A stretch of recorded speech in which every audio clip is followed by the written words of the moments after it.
Alright, let's talk about the most expensive mistakes I see business owners making with Google Ads. And I've been doing Google Ads for a couple of years now, and I've spent over $1 million in ad spend. So trust me, I've seen every budget leak possible. Today's topic, a single targeting setting inside Google Ads that's probably wasting thousands of your dollars and you might not even know it's on. So if you're running ads for HVAC, plumbing, roofing, or any sort of home service business or in local service, this is for you. The problem, when you set up location targeting in Google Ads, you probably think, great, I've set it to my city or service area. Only people there will see my ads. Wrong. By default, Google sets your location targeting to presence or interest in your location. That means it will show your ads to people physically in your target area and also people not in your target area but who have shown interest, like reading about your city, watching YouTube videos about it, or adding the city name after their search. A lot of marketers do that, by the way, so be aware of that. Sounds harmless until you start getting clicks from people 100 miles away from you and who will never hire you. And if those clicks cost $50 each, your budget burns fast. 3 solutions. When I see this, I consider 3 options, and here are they. First, keep the default but aggressively use negative keywords. Nope,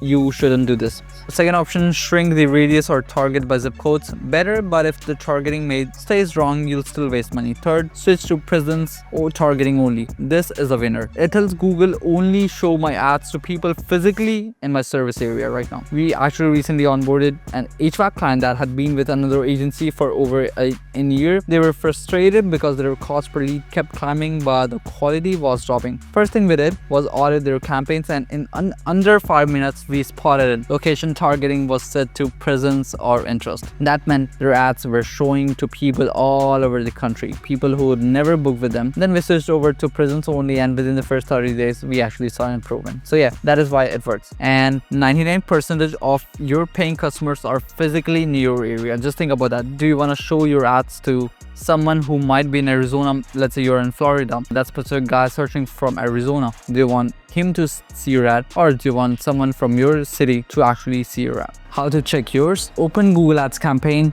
go to campaign settings and scroll down until you find locations. Once you find location, click on locations options and you'll see presence or interest, and switch over to this one, click save, and yeah, that one tweak could save you thousands of dollars in ad spend. Now let's jump to the Q&A part where we see the comment on our last video and what question did they have. This guy asks, do backlinks to the website help GBP rankings or not so much? And how much usually it takes to get big ranking improvements in competitive niche like roofing, not only with backlinks but with adding keywords to H1 meta titles, blog, filling in the GBP, doing citations and all of that. Considering we index citations and our whole site and do all of this in a few days, how long do we have to wait usually? Yes, backlinks does help in GBP rankings too. So if you're getting more mentions, if you're getting more links, that's gonna impact your GBP rankings as well. That's one of the reasons why we consistently do backlinks, right? It's not just for the website but for Google Business Profile too.